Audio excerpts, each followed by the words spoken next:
नमस्कार मित्रांनो, स्वागत आहे तुमचे एका नवीन व्हिडिओमध्ये.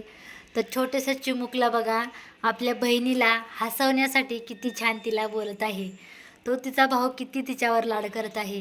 त्या चिमुकलीला म्हणत आहे, नाच ग बाई नाच, कशी बी नाच म्हणून. तर चिमुकलीसुद्धा बघा आपल्या भावाचं कशी ऐकत आहे.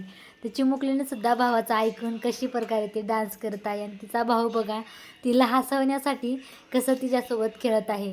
तर खरंच असा भाऊ प्रत्येक बहिणीला भेटायला पाहिजे बरं का. तर छोट्याशा बहिणीची किती छान काळजी घेत आहे आणि तिला तिच्यासंग बोलत आहे. तिला सांगत आहे तू कसंही नाच पण नाच म्हणत आहे. आणि त्याची चिमुकलीसुद्धा भावाचं ऐकून किती छान बघा डान्स करत आहे आणि तिच्या चेहऱ्यावर सुद्धा किती आनंद आहे. तर खरंच खूप छान बरं का. असे बहीण भाऊ प्रत्येक घरामध्ये असायला पाहिजे, कारण घरामध्ये खूप छान वातावरण होतं. या चिमुकलीचा आणि या छोट्याशा मुलाचा व्हिडिओ कसा वाटला नक्की कमेंट करा. धन्यवाद.